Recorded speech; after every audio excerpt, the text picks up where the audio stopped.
A new government report on climate change predicts dire consequences for the United States.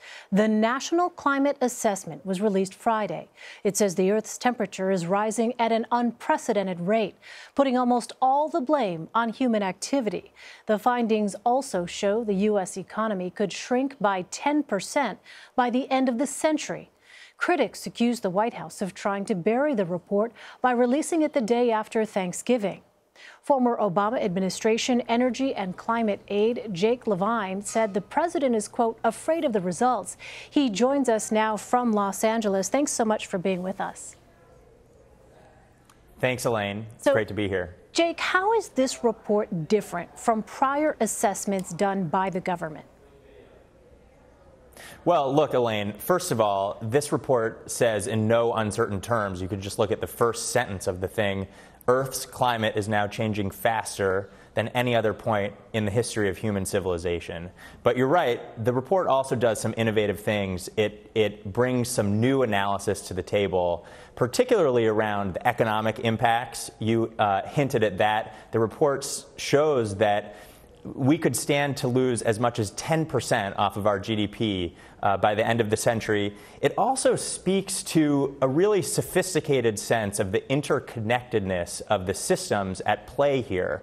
And it highlights certain impacts, such as Hurricane Harvey, to speak to that. You know, it talks about how Hurricane Harvey led to a set of cascading effects, including knocking out power for 300,000 people in Houston, flooding that led to the transmission of dioxins and pathogens and other toxins, including from a Superfund site that had been damaged during the storm. I think one of the really critical areas where this report really breaks some new ground is in its discussion of air quality. And the report talks about how climate change is expected to increase ozone levels, and it will also increase smoke from wildfire.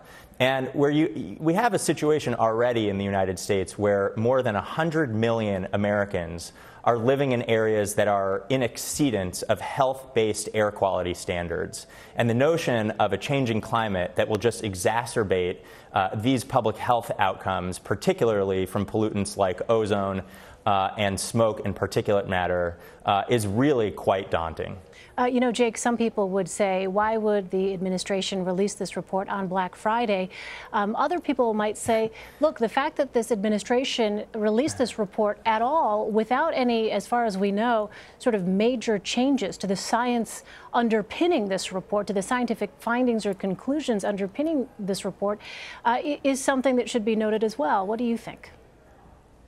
Yeah, I think that's absolutely right, Elaine. And, you know, give credit where credit is due. And, you know, the fact that the report was released on Black Friday certainly made news in and of itself. You know, this story about whether the administration was trying to bury the news. And I think it's undeniable that the administration was trying to do that. But you're right that the real story here is the content of the assessment and the fact that this was released at all. We have 13 federal agencies led by the National Oceanic and Atmospheric Administration, which are ringing the alarm bell and saying, we're running out of time to deal with this. The impacts are already here. They're getting worse. And it's time to get our act together if we're going to address this challenge.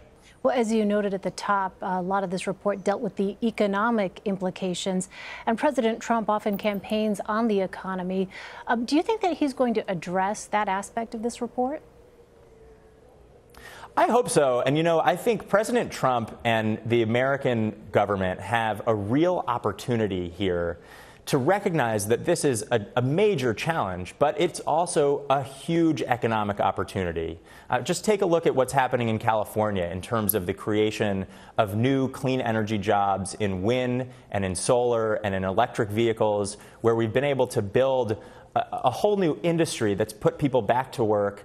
So Republican Senator Ben Sasse put part of the blame on other countries, including China. And let's listen to some of his conversation on Fox News.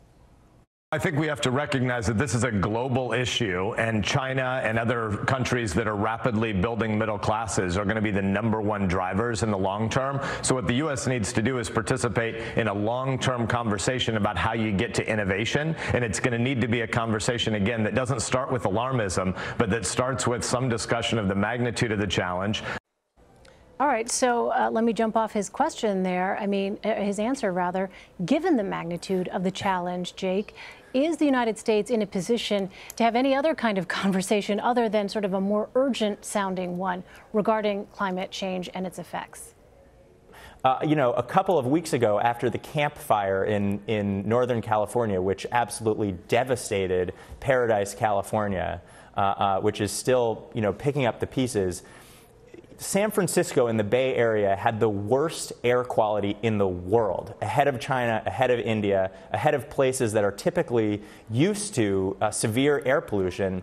And China, a number of years ago, listened to its citizens and said, we can't grow our economy, we can't have a prosperous middle class with this type of air pollution. And they radically reformed their policies to move away from polluting technologies and towards clean energy and less polluting technologies. And that's really what ought to be driving American policy, because to the extent that we can win that race and be economically competitive in the industries of the future, that's what's going to create jobs. And so I think to put the blame on China and India and other economies which are growing really just misses the point that there's a massive economic opportunity in front of us, and we should really be seizing that.